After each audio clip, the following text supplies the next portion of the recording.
Salam alaikum wa rahmatullahi ta'ala wa barakatuhu, mes frères et sœurs en islam, mes frères et sœurs en Adam. Aujourd'hui, dans cette vidéo, nous allons parler de la voyance en islam. La voyance. Malheureusement, aujourd'hui, dans notre communauté, beaucoup de personnes font la voyance sans savoir que ça fait partie des 70 grands péchés en islam. La voyance, c'est ce qu'on appelle le shirk, l'associationnisme. Au fait, il y a plusieurs formes de shirk. L'associationnisme, ce n'est pas seulement le fait d'adorer des idoles. Ce n'est pas seulement le fait de faire des sacrifices pour les djinns. Il y a plusieurs formes de shirk.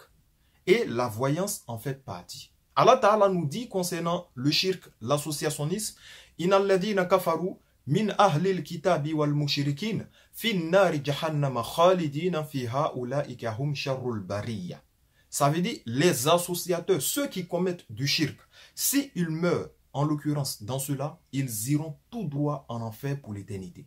Donc Allah Ta'ala nous en préserve.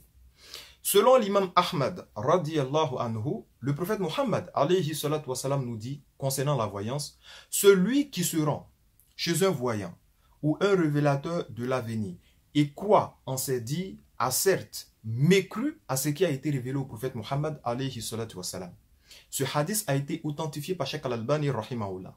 Ça veut dire que si tu t'en vas te rendre chez un voyant ou un révélateur de l'avenir et tu crois en ce qu'ils disent, eh bien là, en l'occurrence, tu deviens un mécréant et tu ne fais pas partie de la communauté du prophète Muhammad alayhi salatu wassalam. D'abord, le seul fait de se rendre chez un voyant, le seul fait de se rendre chez eux, ça fait que ta prière n'est pas acceptée par Allah subhanahu wa ta'ala durant 40 jours. Mais malgré cela, si tu t'es déjà rendu chez eux, tu dois continuer à prier. Et si, au-delà de ça, tu crois en ce qu'ils disent, eh bien là, en l'occurrence, tu deviens mécréant. Vraiment qu'Allah Ta'ala nous pardonne et qu'il nous préserve. C'est pour cela la voyance, un musulman ne doit pas approcher cela. Et pour aller au-delà de ça, Allah Ta'ala nous dit dans le Saint-Coran, « Huwa Allahu allazi la ilaha illahu alimul ghaib wa shahada, huwa ar-rahmanir rahim. » Sadakallahu al-azim. Allah Ta'ala nous dit dans ce verset, c'est lui Allah, point de divinité autre que lui, le connaisseur de l'invisible, tout comme du visible, c'est lui le tout miséricordieux, le très miséricordieux.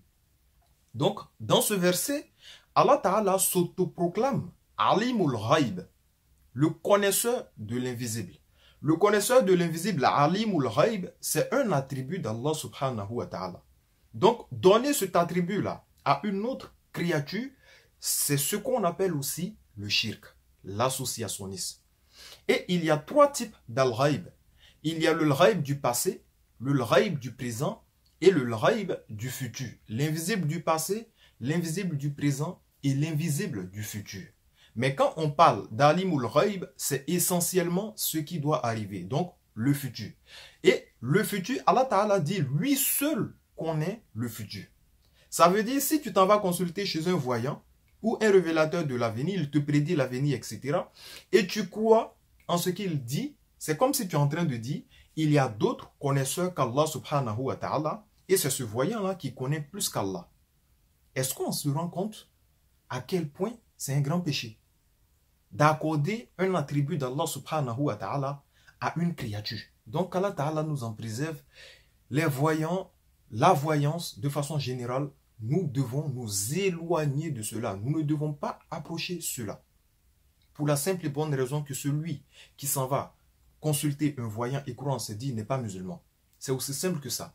Et il y a beaucoup de types de voyance aujourd'hui. Il y a la voyance qui est faite avec des cartes. Il y a la voyance qui est faite avec une boule de cristal. Il y a la voyance qui est faite avec du sable. Et il y a la voyance qui est faite avec des kouris. Bref, tout type de voyance est interdite en islam. Et qu'Allah Ta'ala nous en préserve, qu'il nous pardonne et qu'il fasse de nous des musulmans pieux et sincères. Pour finir, s'il y en a parmi vous qui m'écoutent, parce que l'être humain n'est pas parfait, il peut nous arriver de commettre des erreurs. Quand tu commets un péché, Allah Ta'ala, il pardonne si tu te répands sincèrement. Mais en l'occurrence, si tu as commis de la voyance, qu'est-ce que tu dois faire pour que Allah Ta'ala te pardonne? Il y a trois conditions en l'occurrence. Premièrement, tu arrêtes de faire de la voyance.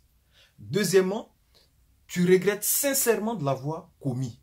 Et troisièmement, tu prends la ferme résolution de ne plus recommencer la voyance, de ne plus aller consulter les voyants. Dès lors où tu respectes ces trois conditions, tu peux être sûr que Allah Ta'ala va pardonner tes péchés. Et qu'Allah Ta'ala nous pardonne, qu'il fasse de nous des musulmans pieux et sincères. Sur ce, salam alaikum wa rahmatullahi ta'ala wa barakatuhu.